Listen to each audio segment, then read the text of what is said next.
निर्णय कैबिनेट के द्वारा 29 जनवरी को हुआ। आज इस निर्णय को हुए तकरीबन 1 महीना हो गया।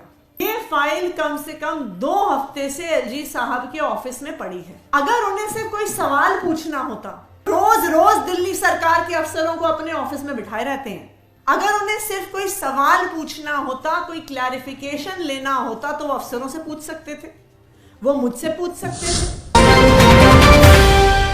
मंत्री आतिशी ने कहा कि अगर एलजी साहब को सवाल पूछने होते तो अफसरों से मीटिंग करते रहते हैं, पूछ लेते, मुझे अपने दफ्तर बुलाकर पूछ लेते। आखिरी में इतना लेट इतने सारे सवाल भेजने का यही मतलब है कि सोलार पॉलिसी को रोकना चाहते हैं।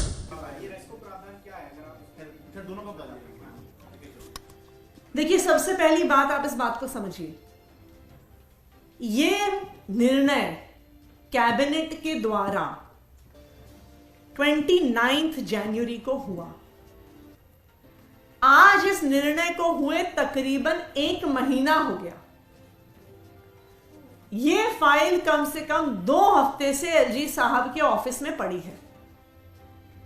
अगर उन्हें से कोई सवाल पूछना होता, वो रोज रोज दिल्ली सरकार के अफसरों को अपने ऑफिस में बिठाए रहते हैं।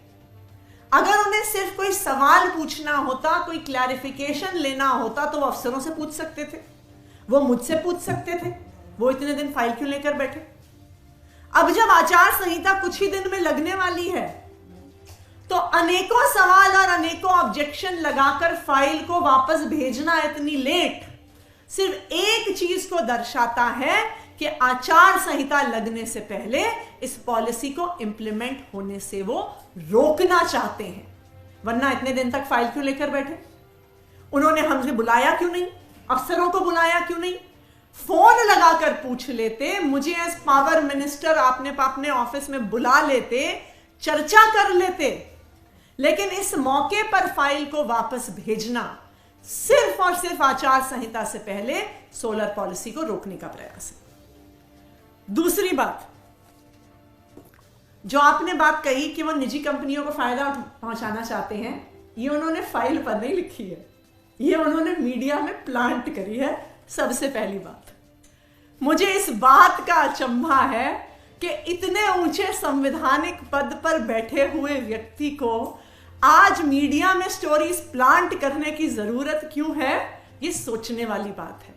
क्योंकि जब वो ये आप लोग भी जर्नलिस्ट होने के माध्यम से इस बात को याद रखें कि कुछ दिन बाद अगर ये मामला कोर्ट जाएगा तो एलजी ऑफिस वहां पे एफिडेविट फाइल कर देगा कि हमने कोई ऐसी खबर नहीं दी है, हमने कोई प्रेस रिलीज नहीं दी है, जैसा वो कई मामलों में पहले कर चुके।